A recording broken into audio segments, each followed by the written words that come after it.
আসসালামু আলাইকুম বন্ধুরা, যারা এখনও আমার এই চ্যানেল সাবস্ক্রাইব করেন নাই অবশ্যই সাবস্ক্রাইব করে দেবেন। বেশি কথা না বলে গল্প শুরু করা যাক।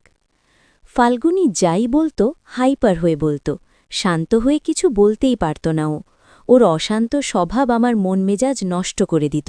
আমাদের বিয়ের পর প্রথম 6 মাস এভাবেই কাটে। পরিস্থিতি প্রতিদিন একটু একটু করে খুব খারাপের দিকে যায়, আর আমিও রাগের বশে একদিন বড় একটা ভুল করে বসি। মা আর বোনের কথায় ফাল্গুনিকে বের করে দেই বাড়ি থেকে। বিবেক শূন্য হয়ে চরম ভুল করে বসি। আমি সে সময়টায় ঝামেলা এড়াতে দেরি করে বাড়ি ফিরতাম। সেদিনও আমার ফিরতে ফিরতে রাত 9টা বেজে গেছিল। বাড়ি ফিরতে না ফিরতেই দেখি ফাল্গুনি একাই চিৎকার করছে আমার মা আর বোনের সামনে দাঁড়িয়ে। আমার মা চোখ ভর্তি জল নিয়ে দাঁড়িয়ে আছে মূর্তির মতো, আর আমার বোন দাঁড়িয়ে দাঁড়িয়ে মাকে সান্ত্বনা দিচ্ছে। আমার বাবা ভেতরের ঘরে শোয়া ছিল, শুয়ে শুয়ে চিৎকার করছিল ফাল্গুনির নাম ধরে, ডাকছিল আর চুপ করতে বলছিল ওকে।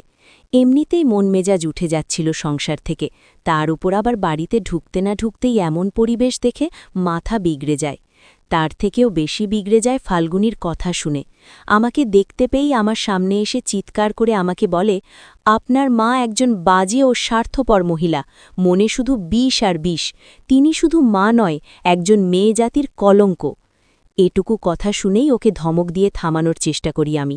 এর মধ্যেই মা দাঁড়ানো থেকে পড়ে যেতে নেয়, ধরে ফেলে আমার বোন জিনিয়া। বোনের মুখে মা মা বলে চিৎকার শুনে ওদিকে বাবাও নেমে আসার চেষ্টা করতে গিয়ে পড়ে যায়। আমি মাকে রেখে বাবার কাছে যাই, বাবাকে বিছানায় শুইয়ে দিয়ে জল খাইয়ে বাইরে মায়ের কাছে আসি। মা অজ্ঞান হয়নি, কিন্তু কেমন চুপ করেছিল, আর মায়ের চোখ দিয়ে অনবরত জল পড়ছিল।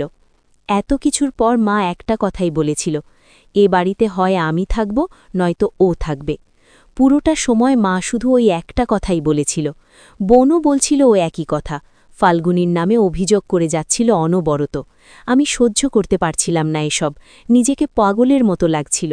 ফাল্গুনিকে তখন আমার জীবনের সবথেকে বড় ভুল মনে হচ্ছিল। রাগের বশে তৎক্ষণাৎ ওকে অনেক কথা শোনাই, বলি, তুমি আমার যোগ্য নাও, কারও যোগ্য নাও তুমি। তোমার মতো মেয়ে কখনো অন্যের জীবনে অশান্তি ছাড়া আর কিচ্ছু বয়ে আনতে পারে না।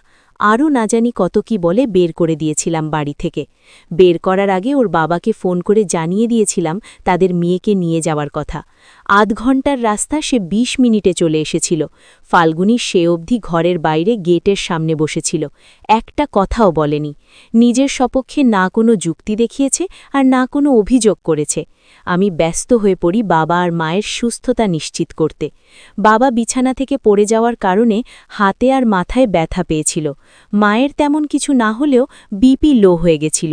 সেসবের জন্য ডাক্তার ডাকতে ব্যস্ত হয়ে পড়ি। ফাল্গুনির বাবা আসার পর গেটের বাইরে ফাল্গুনিকে গেটের সামনে বসে থাকতে দেখে ওকে হয়তো জিজ্ঞেস করেছিল কিছু। একটা কথা বলতে দেখেছি ঘর থেকেই। ফাল্গুনিকে নিয়ে বাবা চলে যায় বাড়ির গেট থেকেই। কি কথা বলেছিল শুনিনি, আর আমিও এগিয়ে যাইনি ওদিকে। ভেবেছিলাম হয়তো ভেতরে আসবেন, কিন্তু তিনি ভেতরেও আসেননি, বাইরে থেকেই চলে গেছেন। সেদিন আর কোনো কথা হয়নি আমার কারো সাথে। পরের দিন অফিস যাওয়ার আগে বাবা আমার সাথে একা কথা বলতে চায়। আমার খাবার যেহেতু মা নিজে হাতে সবসময় করত, তাই আমি মাকে পরোটার কথা বলে ব্যস্ত রেখে বাবার সাথে আলাদা কথা বলি, কিছুটা লুকিয়ে চুরিয়ে। আমাকে একলা পেয়েই বাবা বুকে আর মাথায় হাত দিয়ে কেঁদে ওঠে আর বলে, ফাল্গুনির কোনো দোষ ছিল না, ও পরিস্থিতির শিকার মাত্র। তোর মা প্রতিটা দিন ওর সাথে রেষারেষি করে, কথায় কথায় গায়ের রং আর কাজ না পারা নিয়ে কথা শোনায়। বাড়িতে যেই আসে তার সাথেই ফাল্গুনিকে নিয়ে সমালোচনা করে, ঝিমলির সাথে তুলনা করে ওকে ছোট করে। পড়াশোনার দুর্বলতা নিয়েও যা খুশি বলে। মেয়েটা বাইরের লোকের সামনে কোনো কথা শুনে সহ্য করতে পারে না, বারবার বলে ঘরের কথা ঘরে বলতে, বাইরের মানুষের সামনে কিছু না বলতে। তবুও তোর মা আরও বেশি করে করে ওকে বাইরের লোকের সামনে কথা শোনায়। আর গতকাল তো সব সীমা অতিক্রম করে ফেলেছে তোর মা। বলেছে তোর আবার বিয়ে দেবে, এমন মেয়ে আনবে যে সুন্দরী হবে, গায়ের রং হবে ঝিমলির মতো দুধে আলতা, সংসারের কাজ না করুক তবে জানা থাকবে সব কাজ, আর বিয়ের পরপরই নাতি নাতনির মুখ দেখাতে প্রস্তুত থাকবে, এমন মেয়েই ঘরে আনবে। আরও বলেছে ফাল্গুনির বাবা একটা জোচ্চোর, ধোকা দিয়ে এত সুন্দর ছেলের গলায় শ্যামলা মেয়ে গছিয়ে দিয়েছে। পারিবারিক শিক্ষা নিয়েও যা নয় তাই বলেছে। এখন তুই বল বাবা, কোন বউ তার স্বামীর দ্বিতীয় বিয়ের কথা শুনলে অধৈর্য হবে না, আর কোন মেয়ে তার বাবার সম্পর্কে মিথ্যে অশালীন তিরস্কার শুনলে চুপ করে থাকবে? ফাল্গুনী সারা দিন চুপ করেছিল।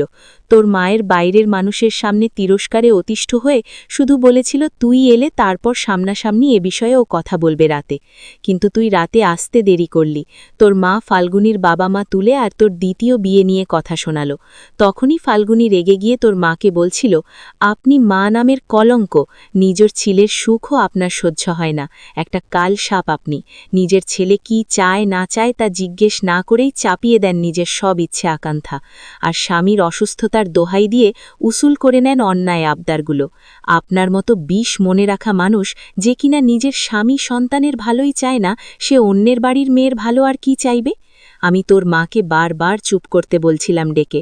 তারপর তোর বাইকের শব্দ শুনে ফাল্গুনীকে চুপ করতে বলি বারবার। আমার মন বলছিল তুই ফাল্গুনীর একার কথা শুনে ফাল্গুনীকে ভুল বুঝবি।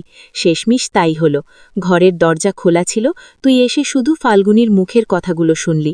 তারপর তোর মাকে অসুস্থ হতে দেখে আরও বেশি রেগে গিয়ে মেয়েটাকে এত রাতে অপমান করে বের করে দিলি বাড়ি থেকে। মেয়েটা মোটেও খারাপ নয়, আর না অধৈর্য।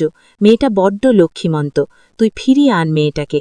আমি তো বাবা ঘরের বোঝা, তোর মা দয়া করে বোঝার মতো টানছে। বিছানা থেকে বাথরুম পর্যন্ত যাবার ক্ষমতা হারিয়েছি 1 বছর হলো। আমি তো তোর মায়ের সামনে তোর মায়ের বিরোধিতা করে কথা বলতে পারি না রে বাবা।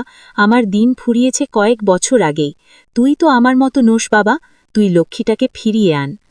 সেদিন সকালে বাবার কথা শুনে আর এক মুহূর্তও দেরি করিনি। অফিস না গিয়ে ছুটে বের হয়ে যাই ফাল্গুনীর কাছে যাব বলে। বড্ড অনুশোচনা হয় নিজের কাজের জন্য।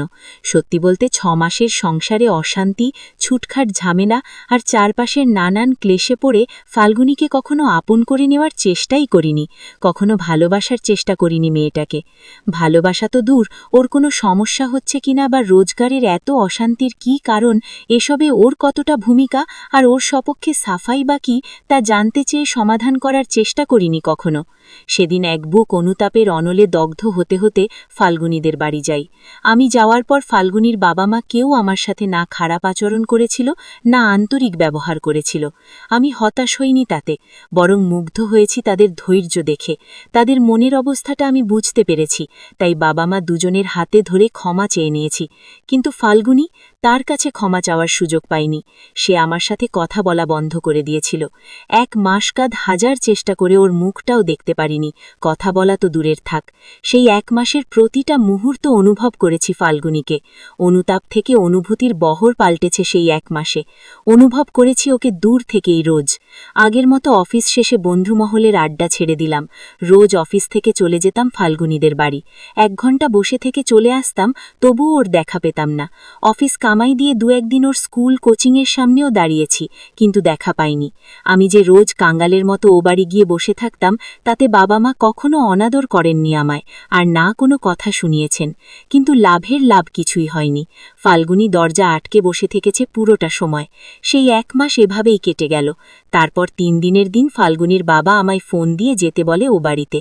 আমি ও বাড়িতে পা রাখতেই প্রথমে চোখে পড়ে ফাল্গুনীকে। ওই দরজা খুলেছিল, কিন্তু আমাকে কিছু বলার সুযোগ না দিয়ে ভেতরে আসতে বলে। আমি ভেতরে গিয়ে দেখতে পাই আমার মামা আর পিসেমশাইও ভেতরে বসা। তারপর কথা হয় সবাই মিলে। আলোচনা হয় ফাল্গুনীকে আর আমাকে সামনে রেখেই। আলোচনার তাৎপর্য ছিল ফাল্গুনী মাধ্যমিক পরীক্ষার্থী। এভাবে ওর পড়াশোনার ক্ষতি হচ্ছে আর সংসারেরও ক্ষতি হচ্ছে, কোনোটাই পূর্ণতা পাচ্ছে না। আমি যদি ওকে নিয়েই সংসার করতে চাই, তাহলে ওর উচ্চ মাধ্যমিক পরীক্ষা পর্যন্ত আমাকে অপেক্ষা করতে হবে ওর জন্য। সে পর্যন্ত 18 বছরও পূর্ণ হয়ে যাবে, আর সংসারের কাজকর্ম শিখে নিতে পারবে। এই সিদ্ধান্ত নাকি ফাল্গুনীর নিজের ছিল। আমি দ্বিমত পোষণ না করে স্বাচ্ছন্দ্যে মেনে নেই। শুধু শর্ত জুড়ে দেই একটাই, আমি রোজ অফিস শেষে ও বাড়ি যাব। ফাল্গুনী ঘরবন্দি থাকতে পারবে না, শুধু চোখের দেখা দেখে আর ওর হাতের 1 কাপ চা খেয়েই চলে আসব। শর্তের কথায় সবাই হেসে দিলেও ফাল্গুনী ক্ষুব্ধ প্রতিক্রিয়া করেছিল, তবে মেনেও নিয়েছিল আমার শর্ত। তারপর দিন চলতে লাগলো বিবাহিত ব্যাচেলার ডিগ্রি নিয়ে। মা মাঝে মাঝে বিয়ে নিয়ে ছোট করে আওয়াজ দিত। আমি প্রথম এড়িয়ে গেলেও পরে প্রতিবাদ করতে শুরু করি। ফাল্গুনীকে ছেড়ে দেওয়া তো দূর, ওকে যে আমি ভালোবাসি তাও বারবার বলতে থাকি। কি কপাল দেখো, বউকে ভালোবাসি তা বউকে জানানোর আগে মায়ের কানে মাইক বাজিয়ে বলতে হয়, তাও আবার রোজ নিয়ম করে উঠতে বসতে দুবেলা। এভাবে চলতে চলতে মা চুপ করে যায় কয়েক মাসে, এমনকি ফাল্গুনীকেও ফিরিয়ে আনতে বলে বারবার। আমি বলে দেই ফাল্গুনী উচ্চ মাধ্যমিক পরীক্ষা না দিয়ে এ বাড়ি আসবে না। একসময় এটাও মেনে নেয়। ওদিকে ফাল্গুনীর সাথে দেখা করতে প্রথম 2-1 দিন গেলেও তারপর যাওয়া বন্ধ করে দিয়েছিলাম, কারণ ছিল ওর সামনে মাধ্যমিক পরীক্ষা। তাই ফাল্গুনীর বাবাকে বলি আমি ওর পরীক্ষা শেষ না হওয়া পর্যন্ত আর খুব একটা যাব না। কিন্তু 15 দিন না যেতেই ফাল্গুনী আমায় ফোন করে বসে ওর মায়ের ফোন দিয়ে। কান্নায় দলা পাকানো আটকে যাওয়া গলায় অভিযোগ করে, আমি কি তাহলে আমার ধৈর্য হারিয়ে ফেলেছি, তাই যাচ্ছি না আর ওর সাথে দেখা করতে? আমি সেদিন বিশ্ব জয়ের তৃপ্তি নিয়ে হেসেছিলাম, আর ও লুকিয়ে চুরিয়ে ফোনের ওপাশে অধৈর্য হয়ে নাক টানছিল। আমার সেদিন কথাও শুনিয়েছিল আচ্ছা মতো। সেদিন আমি বুঝিয়ে সুঝিয়ে পরীক্ষার কথা বলে ফোন রেখে দিই। তারপর ওর পরীক্ষা হয়ে গেলে আবার অফিস শেষে নিয়ম করে প্রতি সপ্তাহে 2 বার করে ও বাড়ি যাওয়া শুরু করি। এভাবে 2 বছরেরও বেশি পার হয়। ওর উচ্চ মাধ্যমিক পরীক্ষা শেষ হয়। আমাদের সম্পর্কটা একটু